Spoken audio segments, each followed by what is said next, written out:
Enquanto o cinema se desenvolvia como arte autônoma, se perguntava muito: o que é o cinema?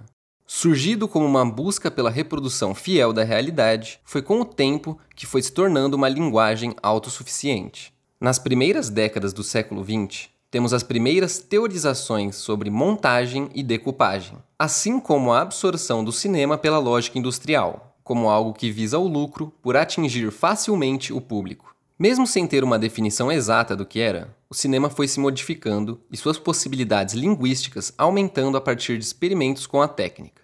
Nas décadas de 40 e 50, se começa a pensar no autor cinematográfico, a figura do diretor de cinema como um artista que se expressa pelas imagens em movimento. Experimentações audiovisuais explodem na década de 60, mas a mesma pergunta permanecia. Afinal, o que é o cinema? Até hoje nunca houve uma resposta objetiva para essa questão, mas o que é verídico e não se discute é que o cinema existe. Talvez seja mais produtivo perguntar: o que fazer com o cinema? E a partir dessa questão, surge outra voltada para o Edite Cultura. O que é o cineclube? E com isso em mente, quais suas justificativas? Qual seu impacto social? Qual seu potencial de mudança? Que posição ocupa dentro da engrenagem do cinema como um todo? Em Bragança Paulista, existem 2 cinemas comerciais, um localizado no shopping, que fica afastado do centro da cidade, e outro num centro comercial. Existem programações cinematográficas pontuais em locais como o Teatro Carlos Gomes, o Mini-Mis, a Sociedade Italiana e a Casa Lebre.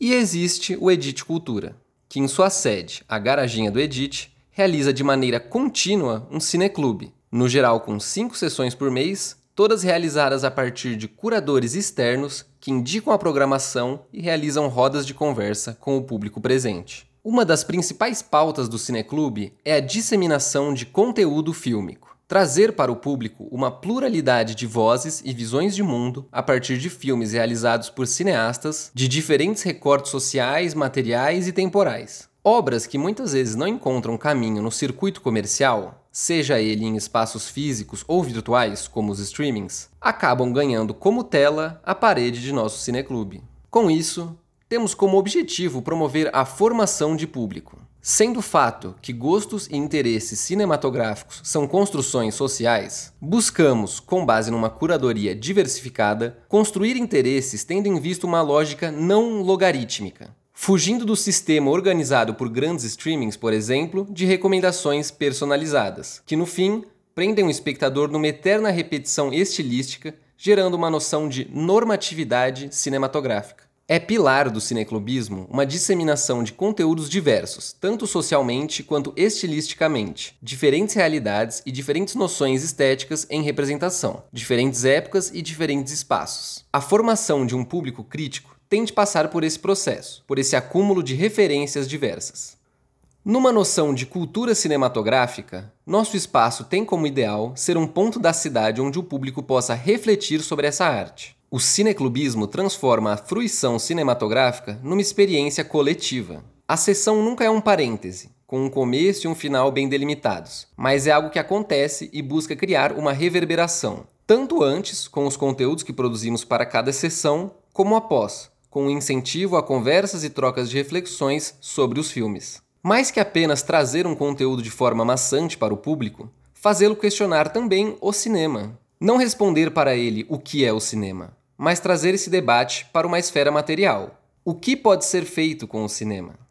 Uma vez por ano, buscamos realizar a mostra Curta na Garaginha, em que fazemos um chamamento para exibição de curtas. Realizadores nos enviam seus projetos e, com uma curadoria da casa, selecionamos curtas para apresentação pública. Em 2024, recebemos 28 curtas de 31 realizadores diferentes. 25 obras foram selecionadas, com 4 estados representados: São Paulo, Rio de Janeiro, Mato Grosso e Bahia. Na somatória dos 3 dias de mostra, 120 pessoas compuseram o público e contamos com recursos de acessibilidade, rodas de conversa com realizadores das obras e festa pós-sessão. A produção de curtas contemporâneos é um campo que sempre deve ser observado de perto. Por ser mais acessível realizar um curta, conseguimos entrar em contato com cineastas fora de grandes circuitos e de grandes produtoras. Se encontra uma pluralidade maior de ideias e estilos que muitas vezes não chegam ao grande público pela forma como está organizado o mercado audiovisual. É histórico que as grandes revoluções cinematográficas se deram a partir de curta-metragens independentes, espaço onde se encontram as pautas mais latentes da sociedade pela sua maior acessibilidade de produção a grupos marginalizados, por exemplo. A mostra Curta na Garaginha promoveu o encontro entre jovens cineastas e o público. Os realizadores puderam discutir os caminhos do fazer cinematográfico no Brasil atualmente, analisar quais discussões estão presentes dentro da filmografia nacional hoje em dia e o momento histórico do cinema brasileiro. O público pôde participar ativamente dessas discussões, não como segmento à parte desse processo, mas como uma esfera que existe e atua dentro da cultura cinematográfica, que está lá não como um ser passivo na relação tela-espectador, mas sim como uma voz que por vezes contesta, outras corrobora, mas acima de tudo, questiona o que transmite essa tela. A coletividade da sala de cineclube proporciona isso. Proporciona a crítica, proporciona o encontro. Encontro com obras, com pessoas, com ideias, com espaços, encontro com questões. O que você pretende fazer com o cinema?